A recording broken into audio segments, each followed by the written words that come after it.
Ji hello and अस्सलाम वालेकुम। आज का क्वेश्चन ज्योमेट्री रिलेटेड है और इसमें कुछ ये कहा जा रहा है कि एक सर्कल है, तो let's draw a circle.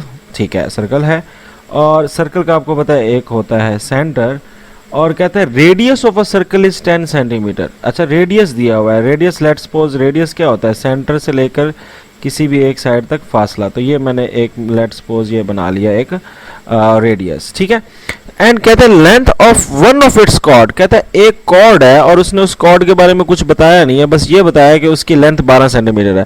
So cord क्या होती है? कॉर्ड होती है ऐसी लाइन जो एक साइड को दूसरी साइड से मिला दे। सर्कल की एक साइड से को दूसरी साइड, ये बड़ी भी हो सकती है और छोटी भी हो सकती है। ठीक है, तो वो कह रहा है कि जो कॉर्ड है ना वो आप कह लो कि कितनी है, 12 सेंटीमीटर है। ठीक है, और कॉर्ड है, सही है, 12 सेंटीमीटर है। वो मैंने ड्रॉ कर दी, सही है। तो अब आपने निकालना क्या है, कहता है कि then distance of the chord from centre. तो कॉर्ड का और सेंटर में डिस्टेंस कितना होगा, यानी ये आपने निकालना है कि ये देखो ये सेंटर है और यहाँ ये कॉर्ड है, तो ये डिस्टेंस आपने निकालना है। अब मैं इस शेप को कुछ नाम देना चाह रहा हूँ। इसको लेट्स सपोज मैं सेंटर को O कह लेता हूँ, इसको मैं A कह लेता हूँ, इसको मैं B पॉइंट को कह लेता हूँ, इस पॉइंट को मैं C कह लेता हूँ। तो यहाँ पर ये मेरा बन चुका है। अब मैंने निकालना क्या है, I have to find OB। ठीक है, तो OB मैंने निकालना है, ये बेसिकली सेंटर से लेकर कॉर्ड तक का डिस्टेंस। अच्छा, OA कितना है? OA आपका रेडियस है, तो OA जो है वो कितना है आपका, वो आपको पता लग गया कितना है, 10 सेंटीमीटर है। ठीक है, वो आपका क्या हो गया, रेडियस हो गया।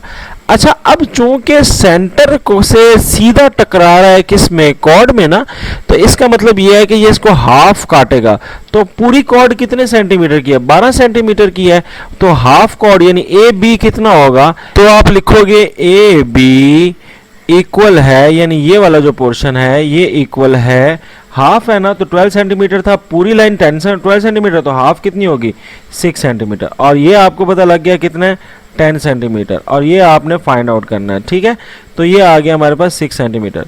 अब हमें पता है कि अगर अब ये जो होता है ना, इस जो चीज़ बन गई है ना, इसको हम आम जबान में बोलते हैं कि ये एक राइट एंगल ट्राइंगल है। ठीक है ना, तो राइट एंगल ट्राइंगल में जो 90 डिग्री का एंगल बन रहा होता है, उसमें जो खड़ी हुई चीज़ होती है उसे परपेंडिकुलर बोलते हैं, नीचे वाली चीज़ को बेस बोलते हैं और इसको हाइपोटेन्यूज बोलते हैं। और इसको अगर आपने परपेंडिकुलर निकालना है तो इसके लिए फार्मूला है पाइथागोरस थ्योरम। ठीक है, अब पाइथागोरस थ्योरम के जरिए हम इसको क्या करेंगे, सॉल्व करेंगे। पाइथागोरस थ्योरम ये कहता है कि हाइपोटेन्यूज का square is equal to the base का स्क्वायर, ठीक है, एंड प्लस परपेंडिकुलर का स्क्वायर। ठीक है, तो सो सिंपल है। अब हम वैल्यूज पुट कर लेते हैं। हाइपोटेन्यूज हमारे पास क्या है, हाइपोटेन्यूज बेसिकली आपका ये वाला है जो OA है 10 सेंटीमीटर, तो ये आ गया 10 का स्क्वायर, और बेस आपकी क्या है, बेस आपकी है 6 सेंटीमीटर, तो ये आपके आ गई 6 का स्क्वायर,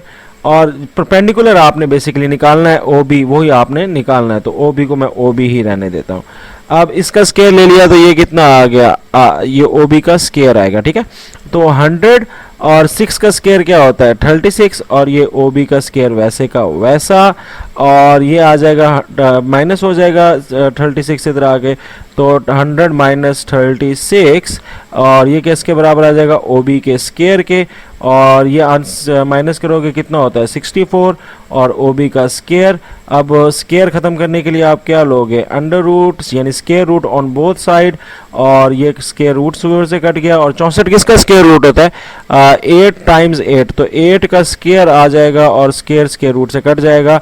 सो OB आपके पास क्या आ गया, सिंपल OB आपके पास आ गया 8 सेंटीमीटर। सो 8 सेंटीमीटर आपका आंसर है। सो इसमें आपने एक डायग्राम बनाकर इसको पाइथागोरस थ्योरम से हल करना था बेसिकली।